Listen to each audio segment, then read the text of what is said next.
Hey, this is Rue, and today I'm going to be doing a SHIV-based run of XCOM Enemy Within on the highest difficulty level. To make this more interesting, I'm going to play with a rule that any XCOM soldier who gets a kill must immediately be dismissed. This is played on vanilla Enemy Within, no second wave options, no mods, and no cheats or exploits. This is on impossible difficulty, but I am allowed to reload between missions if needed. Before we start, I want to give a special thanks to my patrons and YouTube members. I just launched these recently, and if you want another way to support the channel and access to some extra perks, I'll put a link in the video description. I'm going to choose Europe as our starting continent, but I think this run can work with any of them. I gotta be honest here, I struggle with early missions on impossible difficulty, and this one required a couple restarts. I love this game, but I consider myself an intermediate level player. Eventually, with the help of explosives and some luck, we clear the first mission. Everybody's alive, but 3 of these rookies have kills, so they gotta go. I open research with weapon fragments and start expanding our base. We rolled a decent base map. We should be able to use at least one of these steam vents. We get our first abduction mission on the 3rd, and I'm going to go with the scientists. This is another tough one, but I finally clear it. Unfortunately, everybody in the squad got kills, so they gotta go, and we're down to just 5 rookies left. We finish weapon fragments and move on to experimental warfare. One perk of playing on higher difficulties is you get a lot of alien corpses, and selling one gives us enough cash to manufacture a satellite. We get our first UFO over Germany, which we shoot down. This mission actually goes smoothly, probably because there are only 5 enemies, and we finish it by using a grenade to get rid of the outsider's cover, and a rookie takes it out with an assault rifle. 2 soldiers got kills on this mission and have to be kicked out of XCOM, leaving us with just 3 rookies. We finish experimental warfare on the 13th and head straight into beam weapons. Selling some more sectoid corpses gives us enough money to start construction on a foundry. Once the foundry's done, I sell a UFO flight computer and power source to get enough cash to start the heavy weapons platform project. We also build a couple scopes to get 3 engineers from Nigeria. We get another abduction mission on the 22nd, but this is going to be sketchy. We have to fire our last soldier, leaving just 3. We're going to go with the money here and bring what's left of our troops. This one takes a few retries, but eventually I make it happen. All 3 rookies get kills, but 2 are wounded, so I can't fire them yet. I start a power generator, and we're able to trade some weapon fragments for cash. We finish the heavy weapons platform on the 26th, and I immediately go to engineering and start building 4 SHIVs. Our satellite finishes, and I have to choose where to launch it. This is tough. We're going to lose 3 countries this month, so I try to salvage the best continent bonus of the 3, which is Africa. Just in the nick of time, we finish our first batch of SHIVs. For those unfamiliar with XCOM, this is basically the alien's worst nightmare, a minigun mounted on an RC car. I sell some more aliens to fund the construction of a workshop next. It's time to say goodbye to our last 2 soldiers. XCOM is now a robot-only operation, at least for the time being. We get the end of March Council report. As expected, we lose 3 countries, Mexico, Argentina, and the United States. We finish beam weapons on April 4th and move on to heavy lasers. We get an abduction mission on the 7th, and we're going to go to South Africa for some more cash. This is our first SHIV mission, and these are funny since it's almost like we're playing a different game. SHIVs can't take cover, so that aspect of the game is completely out the window. They can also both deal and take significantly more damage than a rookie. This thin man hits us for 5 damage, which would be an instant kill on a soldier. SHIVs are also immune to poison, so we can just drive right up to this guy and turn him into Swiss cheese. Because cover doesn't matter, we can also set up some funny conga line overwatch traps, like this one. The minigun can destroy walls and cover, which can be both a good thing and a bad thing. We clean up the last of the enemies and return to base. We have some repair time, but in general, SHIV repairs are much faster than soldier healing. We finish our first workshop and queue up 3 satellites and a second uplink facility. I also build a spare SHIV. We get another lucky country request, so I sell more corpses to create 4 Reaper rounds. We get a second abduction mission on the 15th, and I go with the money again. This mission's our first run-in with Seekers, which are a special stealth unit designed to strangle isolated soldiers. Unfortunately for the aliens, you can't strangle an RC car, and when these Seekers come out of stealth, they have a straight-up bad time. We clear this mission with just 1 damaged SHIV, and I put the money into a thermo generator to take care of our power needs for a while.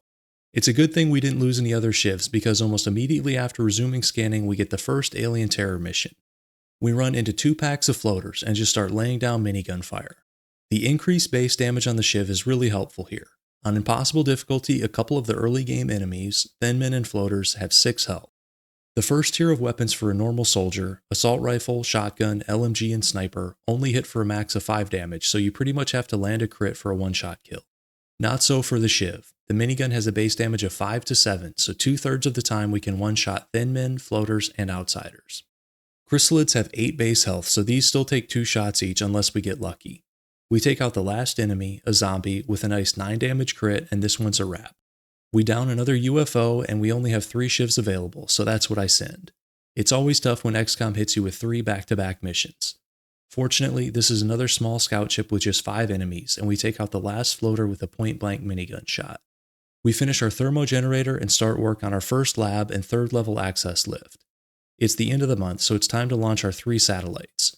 We have 4 countries in red, so we're going to have to lose somebody. We already have the European continent bonus, so we'll put up satellites over China, India, and Egypt. As expected, France withdraws from XCOM, and we get a B grade for April. We finish heavy lasers on the 2nd of May, and I immediately go to the foundry to start on the SHIV laser and SHIV suppression projects. We also build a couple laser cannons for our interceptors. We start research on alien materials next and begin construction of our 2nd workshop. We get another abduction mission on the 4th, and we're going to go to Australia for this one. This is our first encounter with mutants, and we lose 1 SHIV here at the very end before its robotic comrades can get revenge. We start work on a replacement SHIV, but almost immediately we get a landed UFO mission in China, so we're forced to send 3 again. We engage some floaters and thin men in the woods, and one of the thin men runs up to shoot us in melee range, which is an interesting choice. Once we clear the exterior, we move inside and finish the outsider. Once we're back at base, we sell some alien gear and start on another batch of 3 satellites and a 3rd uplink facility. We get a council mission next, a target extraction. This is the Van Dorn mission, which is kind of a meme in the XCOM community. I managed to get him out, but 3 of our shivs get pretty banged up.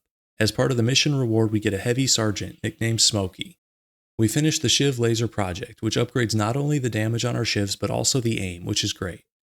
We get our first large UFO contact over India, but we've upgraded all our interceptors to have laser cannons, and we just barely managed to take it down before losing our plane.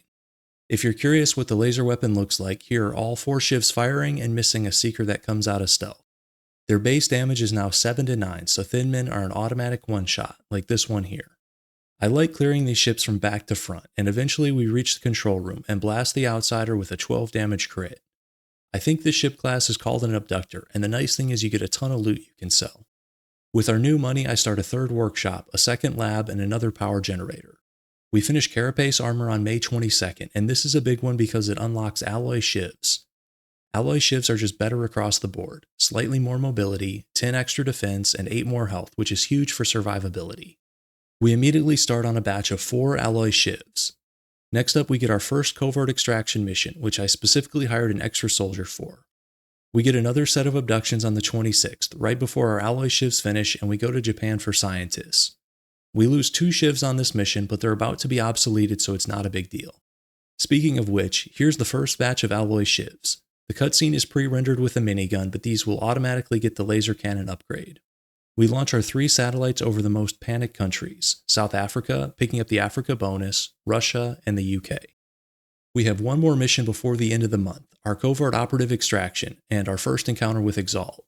Here's what a squad of 4 alloy shivs with lasers looks like. I don't think Firaxis had this playstyle in mind when they set up the mission launch cutscenes. We see the Sky Ranger door open, but nothing comes out, and then the camera pans across an empty street. This mission's kind of a joke. There's only 1 outfit more poorly equipped than the aliens to fight RC cars with lasers on top, and that's Exalt. Compared to an Exalt operative, these shivs have twice the health, twice the damage, and twice the aim. Alloy shivs have a base defense of 30, which is halfway between half and full cover, so they're harder to hit than you'd think. Exalt has to throw grenades to do any damage, and 3 is barely scratching the paint. We get our operative out, which is minor damage to 1 shiv, and our rookie gets promoted to the assault class. Here's the May end-of-month report, no country withdrawals, and our first A grade of the game. We start June by queuing up 4 satellites, our 4th and final uplink facility, and another power generator. We finish alien nav computer research and move on to mutant autopsy. We start an officer training school on the 3rd level and continue excavating. On the 6th, we shoot down a large scout UFO over Egypt and send in our shivs. Since it's June, we run into our first mechtoid here, which we damage in an Overwatch trap and then finish off on our turn. The rest of this one's by the numbers, and for the first time in a while we complete the mission without any damage on our shivs. Just a day later we get another council mission, this time a bomb disposal.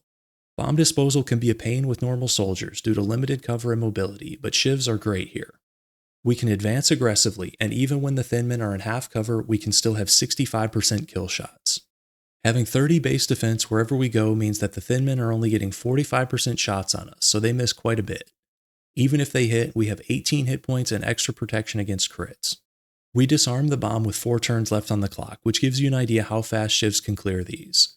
We take no losses, but we do come back with some damage. We start work on an alien containment facility next. We finish the Mechtoid autopsy, unlocking a couple useful projects for this run. We also finish the officer training school, and since we have a Sergeant Heavy from that council mission, we can get the Squad Size 1 upgrade. We get a landed UFO mission in Russia, and since this is just a small scout, I'm going to send our Heavy with an arc thrower to try to get a capture. We get our first cyber disc, and it launches a grenade at us, but for some reason it only hits 1 shiv. We clear out the cyber disc and move in on the UFO. I use the Heavy to weaken the Outsider, along with suppression from our shivs to keep it in place, and then I use the arc thrower to get an Outsider shard. Fortunately, XCOM doesn't count captures as kills, so we don't have to fire Smokey, but the shivs took a bit of a beating on this one. We have an Exalt mission next, and I have to send 2 normal shivs since so many of our newer ones are under repair. This turns into a bit of a free-for-all around the capture zone, but as usual we come out on top. Here's a look at the barracks. That's a lot of dinged up shivs. For the second time this game, XCOM hits us with 3 missions back-to-back with another round of abductions. We're headed to Australia with 2 alloy shivs and 3 normal ones. There are only 9 enemies, so this one isn't too bad, and we take out a cyber disc and a pack of mutons. We finish UFO power source research and move on to drone autopsy.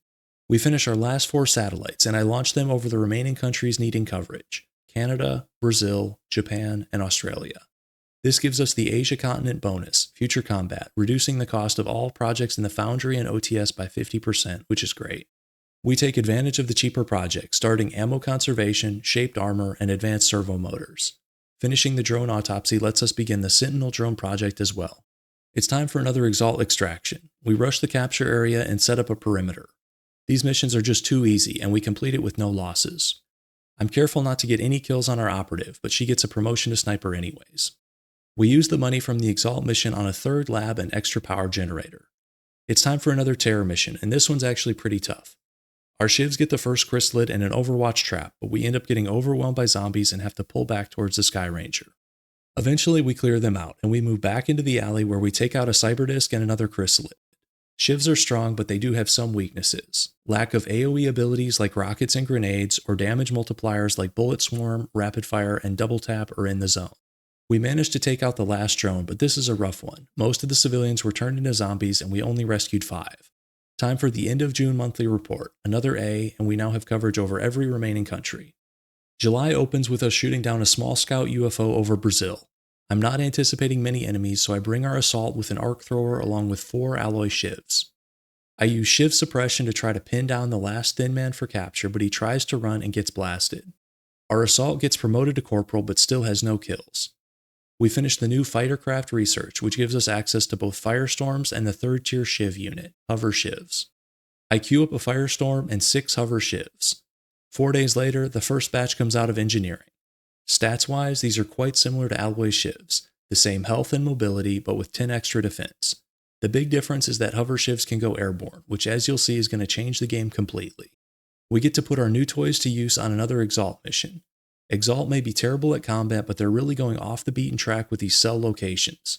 As best I can tell, this is Churchill, Manitoba, with a total population of under 900. We get dropped into what looks like an urban tank depot, which isn't at all what I was expecting from the picture on Wikipedia. Having a full squad of hover shivs means we can evolve from XCOM's traditional cover-based squad gameplay into something more like a drone aerial bombing game. Being airborne gives us 3 advantages. First, we have improved line of sight and can hit more targets. Second, we get an aim bonus at targets at lower elevations, which is basically everything. And third, we get an extra 20 defense while airborne. Hover shivs already have 40 base defense, so when we're airborne we have 60 defense, which is kind of broken. For reference, full cover gives 40 defense, so each of these flying shivs is basically in full cover and a half. It actually gets even worse for Exalt. We've now completed all the Shiv Foundry projects, giving each Shiv 3 additional hit points, additional mobility, an automatic 2 hit point per turn self-repair, and a free close combat shot when an enemy moves within a certain range. Exalt has advanced to laser weapons, but this mission's beyond one-sided and we come out with just 1 Shiv damaged. Next up is a council mission, and this is the Site Recon in St. John's, Newfoundland. This is kind of an interesting mission, full of chrysalids and zombies, and we could approach it like the last one, bringing 5 hover shivs and raining destruction from above, but I have a cheeky idea. I'm just going to bring 1. I move down the docks, and as soon as the first zombie approaches, I have our SHIV take off. We activate a number of chrysalids and zombies, but none of them can do anything to us in the air. As we approach the ship, we're tasked with activating the ship's transponder on the bridge. I land the SHIV on the deck and move it inside. On the alien's turn, we get swarmed, but we're able to get multiple kills from Sentinel module reactions. We do get hit once for 9 damage. On our turn, we activate the transponder, calling in an airstrike, and our SHIV returns to the skies. The part of this I didn't think through is that the enemy turns are taking forever since there are so many units to reposition. We're low on fuel, so I land on the dock and make a run for it. We make it back to the Sky Ranger with quite a party around us, but we get out in time and let the airstrike handle the rest. We finish our first firestorm and equip it with laser weapons. I'll build more of these as we get the required UFO components. It's time for another Exalt extraction, which means another beatdown. The capture zone's crawling with enemies and we need to contest it, so I have 2 SHIVs stay on the ground and the other 3 provide aerial support. I thought the Exalt missions in our melee-only run were one-sided, but at least Exalt did some damage there. Watch this enemy turn. Exalt Operative, miss. Exalt Operative, miss. Exalt Medic, miss. If I was an Exalt soldier, I'd seriously consider my career decisions here. We finish the mission with just 2 SHIVs damaged. We get an abductor UFO landed in Canada, and we're going to try for another capture here, so I send our support with an arc thrower. As we enter the ship, I use suppression to disable the overwatch on this mechtoid. Suppression's a really useful ability, and having it across the whole squad means we can use it non-stop across multiple turns. We manage to isolate a sectoid outside, and I have our soldier weaken it with his pistol while the SHIVs suppress it. Eventually, we get it down to 2 health, and we get the 80% capture. We finish plasma rifle research and move on to heavy plasma. Here's the end of July Council report, another A. We finish heavy plasma on August 3rd, and it's time to start the SHIV plasma project. We do another Exalt extraction on the 7th, and it's another beatdown. I position our SHIVs around the capture area, so any Exalt forces entering trigger Sentinel module shots. We finish with 2 damaged SHIVs and another promotion for our support, now nicknamed Sentinel. We intercept a large UFO over Canada, and we only barely manage to take it down before it escapes. Our flying strategy doesn't always work for these crashed UFO missions, since at some point we have to enter the ship, but even on the ground these things are pretty capable. We're now fighting heavy floaters and berserkers, but we take them out without too much trouble. We reach the end of the ship and take out the 2 outsiders, ending the mission. Once we're back at base, we advance the storyline by interrogating our first live alien, a sectoid. The SHIV plasma project finishes, and here's what those look like. Just like the laser upgrade, the plasma weapon increases not only damage but also aim. We get to put our new plasma-equipped SHIVs to use on another terror mission, this time in Manchester. This map's great for aerial units, with open sightlines, and I immediately put our drone swarm in the air. We open by sniping a muton behind a taxi, and then we get another. There's a berserker trying desperately to hit us, but without a ranged attack, all it can do is run around below us. Since it's harmless, we leave it and push further in, activating a pod of heavy floaters. The increased aim from plasma weapons and airborne bonus means we're still getting 90% shots even when the floaters are in half cover. I move our SHIVs forward and we activate basically the whole map. With normal troops, activating the whole map and being surrounded would be a serious problem, but we're playing a different game at this point. I use 2 SHIVs to take out a cyberdisc first and then both drones. There are now multiple berserkers running around directly underneath our SHIVs. It's interesting that they do this instead of going for civilians. The mutons, on the other hand, do go for civilians, even though they could take low percentage shots at us. We finished this mission with 15 alien kills and 10 civilians saved. Despite our aggressive play, not a single SHIV was damaged. Next up is another Exalt extraction mission in Germany. We played this map before, but this time we have hover SHIVs, making it even easier. We finish with just 1 SHIV taking minor damage. We now know the location of the Exalt base. It's in Australia, and we set up a raid. I've played this game a lot over the years and raided the Exalt base many times. Normally I just kick down the front door, but doing this mission with a squad of hover SHIVs lets us take a different approach. The Exalt base is covered in skylights, which lets us treat this as another aerial bombing mission. Our defense stats are so high that the only way Exalt can do any damage to us are with these trick shot grenades, which bounce back up towards us with some interesting physics. Note that I don't think a human player can throw airburst grenades like this. Even though their missions aren't usually that hard, Exalt's a pain to deal with, and destroying their base with a precision airstrike like this is oddly therapeutic. Imagine being an Exalt guy in this scenario. A fleet of alien-looking hovercraft appear over your base and start annihilating your fellow soldiers with plasma cannons. Whenever you shoot back at them, the hovercraft move with uncanny quickness and dodge every shot. Pretty demoralizing. We take out the last soldier and burn the base down, and we return to base with minor damage on 3 shivs. We get a landed Abductor-class UFO in Brazil next, which we clear without trouble. We use the captured UFO equipment to build a couple more Firestorms. We finish Titan armor on the 26th, and then it's time for the end of August monthly report. We get a council mission on the 5th, and since this is going to be easy, I bring our Sergeant support, now geared out in Titan armor. We roll through this mission. I keep 1 Shiv on the ground to disable power nodes, and 3 in the air to clear out thin men. We return to base with minor damage to 2 Shivs and a promotion for our support, who still has no kills. Our new Firestorms finish, and I swap weapon loadouts. We're at my in-game Interceptor setup. 1 Firestorm per continent, each with an EMP cannon. We get a supply barge in Egypt, and I think this is our first run-in with Muton Elites and a Sectopod. Fortunately, Shiv suppression works well to prevent Sectopod overwatches, and our Shivs have so much defense that it can't even hit us. We take out the Sectopod and finish the mission with minor damage to 2 Shivs. Even though this is a Shiv-based run, it wouldn't hurt to start equipping our top soldiers with Tier 3 weapons and armor, which I do for both our support and heavy. On the 15th, we finish Advanced Flight, which doubles the fuel for our hover Shivs. These things can already basically fly across entire maps, so this upgrade is kind of overkill. Next, we gear up our assault with Tier 3 weapons and armor. We get a landed scout ship in Canada at the end of the month, and we're going to bring the support on this one. We finish the mission with no damage taken, and it's time for the monthly report. We use the Illyrium captured from the scout ship to gear up the next soldier, our Ukrainian sniper. We get another council mission on the 10th, and this one's a target escort. I have our Shivs fly up towards the center of the complex, activating the entire map. Still, thin men have no chance against hover Shivs, and we mop them up quickly. 2 Shivs take minor damage, and our support gets promoted to captain. This lets us buy the second squad size upgrade, allowing us to bring 6 soldiers or Shivs per mission. On the 14th, we encounter our first battleship, which we barely managed to shoot down. This is our first 6 Shiv mission, and just in time since battleships are a pain to clear. One of the highlights, this Sectopod launching a rocket barrage at our Shivs that falls harmlessly to the deck. The Sectopod then misses a shot from its main cannon, and on our turn we take care of it. Here's another room full of chrysalids that wouldn't be a lot of fun with ground units, but presents no problem for the XCOM Air Force. We take out the heavy floaters and mutons first, and all the chrysalids and Berserker can do is run around beneath us like headless chickens. We have to land to enter the last room, which is full of Muton Elites, and we take some damage before finally clearing it. 28 is a lot of enemies on one map, and 5 out of our 6 Shivs come back with some damage. We use the Illyrium from the battleship to gear up our next 2 rookies with Tier 3 gear. It's time to assault the alien base, and we send 6 hover Shivs. We take a lot of damage in this first engagement. A pod of Muton Elites throws double grenades and hits a Shiv with a heavy plasma shot, bringing it down to 1 health. Fortunately, we have unlimited self-healing, so I pull that one back and have the rest of the Shivs take out the Elites. There's no time limit on this mission, and hovering doesn't cost fuel, so between rooms I can let our Shivs heal back to full. The next room has more Muton Elites, which we take out. Next is a Sectopod, which I have 1 Shiv suppress while the others whittle down its health. Next is yet another pod of Muton Elites, which seem to be the majority of the enemies in this mission. The last room has another Sectopod, which we handle without trouble. For this lineup, it's actually easier to handle a Sectopod than 3 Muton Elites. We discover our first sectoid commander, who we immediately blast with plasma cannons.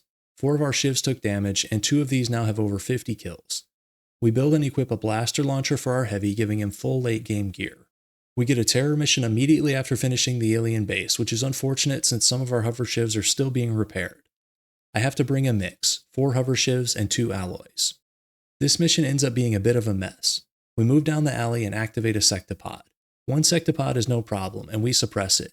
But on the alien's turn, things get interesting. A second Sectopod walks into the alley behind us. Our ally Shivs have half the defense of our airborne units, 30 vs 60, and even with suppression the Sectopod still lands a hit. Things go from bad to worse. A third Sectopod somehow manages to squeeze through this door and block off the back of the alley. It feels like we walked into an ambush here. 3 Sectopods are a serious problem. On our turn, we take out some drones and go for more suppressions, but it's not enough, and the Sectopods start hitting hard. We lose both alloy Shivs on the alien's turn, and it's time to pull back. Having airborne units lets us escape to the side, flying over one of the neighboring buildings. From here, we can pick off aliens one at a time, and we start with a Muton. I bring the Shivs to the far side of the map, and we set up an overwatch trap that a Sectopod walks into, which lets us destroy it on our turn. The second Sectopod launches a round of rockets at us, which again do no damage, and we're able to take it out on the next turn. The third Sectopod walks up and lands a shot, bringing one of our Shivs down to 4 health. We damage and suppress it, and on its last turn it misses. We finally take it out, ending the terror mission. Here's the October end of month report, and it's time to do a little gene modding. I want our top 6 soldiers to have neural dampening and full late game gear for reasons that'll become apparent shortly. I also go on a medal awarding rampage here, which works well enough for the first soldier, but the others decide to T-pose. On November 8th, the aliens attack our base, starting the infamous XCOM base defense mission. There are 2 major hurdles to a SHIV playthrough, and this is the first. For reasons beyond my understanding, Firaxis made it so that you can't use SHIVs on this mission, so we're stuck with our top 6 soldiers who have very little experience. In fact, our highest ranked soldier is a support, which was a strange choice on my part. I probably would have been better off leveling any other class. Still, with full late game gear, this mission is doable even on impossible difficulty. My strategy here is to try to hold the second floor of the control room. This is a long mission, so I'm just going to show kills on both sides. Lucas Weiss, one of the base defense guys, kicks things off with a nice grenade kill on a Muton. This is going to be a tough mission for our base defense guys. On the alien turn, one of the Muton elites blasts Weiss and a Berserker melees Harris. On our turn, Smokey kills a Chrysalid from across the control center, and one of the base defense guys takes out a Muton elite with a grenade. Our sniper Natalia gets the second Muton elite in the center of the control room. On the alien's turn, one of the base defense guys gets killed by a Chrysalid, which isn't great, but on the bright side, these Berserkers stay at ground level instead of climbing one of the ladders. On our turn, our assault uses her alloy cannon to take out one of the Berserkers, and our sniper kills the last Muton. The Chrysalid jumps up and hits our assault, and this base defense guy comes back as a zombie. Our assault falls back and gets revenge on the Chrysalid, and one of our base defense personnel gets a kill on her former coworker turned zombie. The last Berserker hits our heavy for 6 damage, but on our turn he gets immediate payback. Our sniper gets a headshot critical on a Cyberdisc, but on the alien turn, a second Cyberdisc critically wounds one of our base defense troops. We get another squad member on our turn, and it's time for our heavy to break out the big guns. Our blaster launcher, which is one of our few sources of AoE damage. One of the new base defense guys gets a close range kill on a heavy floater, our support uses his plasma rifle to finish off a Cyberdisc, and Natalia lands a 61% sniper shot on a heavy floater. The last Cyberdisc advances and takes out a rookie in full cover. It's interesting that the aliens will target rookies in full cover over higher level soldiers in half cover. Our assault destroys the Cyberdisc, and our heavy takes out a heavy floater. I took Bullet Swarm on our heavy, which is one of my favorite abilities, and he gets an Overwatch kill this round as well. When it comes back to our turn, the heavy keeps it up, taking out a Chrysalid while our assault gets the last drone. We get our last reinforcement wave, and this is going to be it for the rest of this mission. 1 of each class, 2 rookies, and some base defense guys. One of the new base defense troops gets a grenade kill on a Muton elite, and I reposition all our troops towards the backside of the second level of the command center, which is where we'll make our last stand. Smokey takes out a Berserker with his heavy plasma, and our sniper takes out a Mechtoid. On the next turn, Smokey takes out a Chrysalid, and one of our rookies takes out another Mechtoid. On the alien turn, the last Mechtoid kills one of our base defense guys, causing the other to panic. Our assault gets another alloy cannon kill, this time on a Berserker, and our sniper takes out the last Mechtoid. Our assault jumps down to take out a Berserker, and one of our rookies gets a drone on Overwatch. Our last base defense guy takes a Sectopod cannon blast to the chest, but on our turn, Smokey takes out the other drone, proccing combat rush on our whole squad. Our other rookie gets the honor of finally taking out the Sectopod after our whole squad weakens it. On the next turn, the rookie on the other side of the room takes out a Mechtoid. We get our first mind control attempt here, and this is why I put neural damping on the whole squad. With the exception of our support, our whole squad is low ranking with terrible will stats. Without neural damping, these mind controls would be almost guaranteed successes and turn into a serious problem. Our heavy takes out the sectoid commander, and on the next turn he does the same with the Cyberdisc. The RNG in this game is sometimes funny. This has to be the luckiest Muton alive, dodging a total of 4 Overwatches and then landing a 12 damage crit on one of our rookies. On our turn, the other rookie takes out the Muton, but then nobody else shows up in the command center. I move our squad towards the mech bay, and we catch a Mechtoid during Overwatch. Unfortunately, a Muton elite one-shots our sniper, and we're only able to damage it on our turn, so it gets another, this time on a rookie. Our heavy's finally able to avenge his 2 fallen comrades with a heavy plasma kill. Our assault clears the final alien from our base with her alloy cannon. This was a tough one. Even with in-game gear, dealing with 43 aliens with a junior squad isn't easy, and we have the casualties to show for it. I wish you could use SHIVs in this mission, but I guess it's not hard to come up with an explanation for why we can't. For example, by now the aliens have to know the threat the SHIVs pose, and their first priority was damaging SHIV control and communication equipment. Of our squad of 6, we have 2 KIA and 3 promotions. Unfortunately, everybody got kills and we still have to follow the rules of the run, which means all these guys gotta go. This leaves us with just 2 soldiers, so I hire some replacements. Once the replacements arrive, I start screening subjects in the psionics lab. It only takes 1 round, and we actually get 2 out of 3 with psionic potential. Shauna gets the cutscene, so we'll keep her and we dismiss everybody else. On the 25th, our hyperwave relay picks up the Overseer's ship, and we send an EMP-equipped firestorm. This ship is decently tough. It does about 50% damage before we're able to take it out. After a mission with weak human meatbags, it's nice to have my robots back. We take out some Muton elites on the way towards the ship, but we don't see any other aliens, so we land and head inside. We head into the control room and spot our first ethereal, which is the second major hurdle to a SHIV run. Ethereals can one-shot our whole squad. They have AoE psychic attacks that do damage based on will, and as robots, our SHIVs have a will stat of 0. This never made a lot of sense to me. If anything, you'd think robots would be immune to psychic attacks, but it's XCOM logic, so we'll just go with it. The good news is that the ethereal can only get its overpowered psychic attacks off if it lives to the alien turn, and that's not going to happen. I park our remaining SHIVs next to the Muton elites and we're able to take out one. On the alien turn, the last Muton elite tries to run, but this is really not a good idea since it triggers 3 Sentinel module reaction shots. We head back outside and spot a sectopod, which we take down with another aerial barrage. We take out another Muton elite and then we set up a little Overwatch Sentinel trap that a second sectopod and drone pod walk into. I think hover SHIVs with all the upgrades have to be one of the most overpowered units in XCOM. You can make a case for colonel level soldiers with in-game gear being stronger, and that's true in terms of damage. But in terms of survivability, versatility, and overall cheese factor, there's nothing like these SHIVs. Unlimited self-healing on its own is basically broken, but add to that 60 defense while airborne, Sentinel module, high mobility and hit points, and even suppression. Think about this from the alien perspective. Within 4 months of invading this helpless planet, they've reversed engineered the pinnacle of our weapon and flight technology, they're downing our ships at will, and they've built a swarm of lethal flying drones that are mulching through our ground forces. If I was in charge, I think I'd just pack it up and leave this planet alone. Anyways, once we get back to base, we research the ethereal device, which lets us build a Gollop chamber. We get our final end-of-month report of the game, and shortly afterwards we finish research on Psi armor. I used the last of our meld to give our final human soldier a bunch of gene upgrades, and by December 8th she's ready. I set her up with in-game gear, Psi armor, plasma rifle, plasma pistol, a scope, and chitin plating. I give her our last medal, the Star of Terra, giving the entire squad an extra 5 defense. We're as ready as we'll ever be, and I send our volunteer into the Gollop chamber. She interacts with the alien device, and we get our next objective, assault the temple ship. Here's the squad for our final mission, the volunteer and 5 hover SHIVs. We land on the temple ship, and since SHIVs aren't shown in cutscenes, it looks like our rookie is doing this by herself.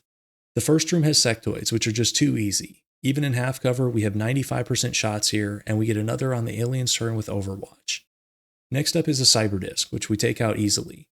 The other Cyberdisc gets a nice long-range grenade off, but with unlimited self-healing, it doesn't matter. On our turn, we take out the second Cyberdisc, and on the next, we get a drone as well as a sectoid commander. The next room has a mix of enemies, and we start by taking out a floater. We get another floater on the other side of the room, and on the next turn, we get a heavy floater as well. We clear out a couple more floaters on the upper walkway, and on the next turn we start picking off chrysalids that spawned. 1, 2, 3.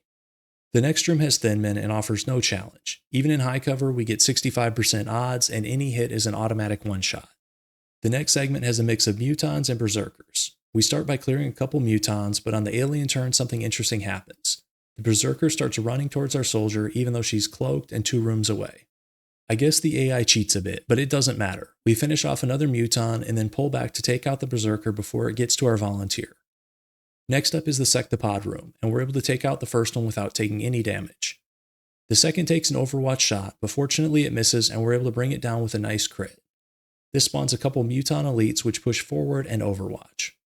We flank the first elite and take it out with another crit, and we hover up to the second and blast it from melee range. It's time for the last room, and the hardest challenge of this run. It has not 1, not 2, but 3 ethereals, each of which are capable of one-shotting multiple SHIVs with psionic attacks. We can't win an extended engagement here, so we just have to focus down the Uber ethereal. The first shot has a 68% chance of hitting, and we get lucky. Not only does it hit, but we also get the 10% crit for a total of 16 damage. Our second SHIV goes in and fires a 65% shot, which gets reflected back at it for minimal damage. Our third SHIV advances and takes the shot, but now we encounter XCOM's actual ultimate boss, game stability issues. I reload and start taking the same actions we did before. Our first SHIV lands another crit for 16, our second SHIV gets its attack reflected again, so we're back to the same position as before. Our third SHIV advances, takes the shot, and another game crash. I'm okay with getting the squad wiped here, but I really don't want to end the run with an unavoidable crash sequence. I try again. Third SHIV, same result. Eventually I figure out that if I save and reload after every action, the game will let me do one more. I think if I had Iron Man mode enabled, I wouldn't have been able to get past this point. I finally get the third shot off, but I mess up the SHIV's height here and it's just a 45% shot that gets reflected back. 2 SHIVs left. SHIV 4 lands a 65% attack for 11 damage, leaving the Uber Ethereal with just 3 health. It all comes down to Lightning 5. If it misses, our squad probably gets wiped here. A 65% dice roll to decide the game. And it hits, destroying all the other aliens. For once, the XCOM dice were in our favor. It's pretty clear Firaxis didn't really anticipate SHIV-only runs. The ending cutscene has a section where the volunteer shouts "Go" and uses telekinesis to push the rest of the soldiers to safety, but since there are no other soldiers here, it just comes off as if she's talking to herself. I guess I shouldn't be too hard on her, after all she does save the world. Here's a look at the in-game stats, but there's no way all these are correct. For example, we killed way more than 78 aliens. Also note the 0 days until first kernel stat, which I reckon is pretty rare to see for a victory on impossible difficulty. This was a fun run. I love this game and I love SHIV, so it was really a no-brainer for me to play some kind of challenge with them. Playing a late game mission with 6 hover SHIVs really does feel like a different game. Hardly anybody can hit you, you're immune to melee enemies, you have unlimited healing and suppression, and so on. If you want to try a SHIV-only run yourself, I definitely recommend it, but be aware of their limitations. First, they have no AoE damage and limited burst damage. Soldiers and mechs get a range of abilities that allow them to take multiple shots in a turn. SHIVs will never have this per turn damage output unless you use Sentinel module really aggressively. Second, beware of ethereals. I wasn't able to show it in this one because I always bum rush them, but they can end a SHIV run really quickly. And lastly, be ready for the base defense mission, which was the toughest part of this run and took me a couple tries. The first time I went in without gene mods and half my squad got mind controlled. I could have made this easier on myself by bringing soldiers on missions to get them leveled up, but I wanted to see if I could avoid grinding a bunch of unnecessary missions. Anyways, I think that about wraps this one up. If you like this sort of content, please like and subscribe. As always, thanks for watching, and special thanks to those of you who are patrons or YouTube members, and I'll see you in the next one.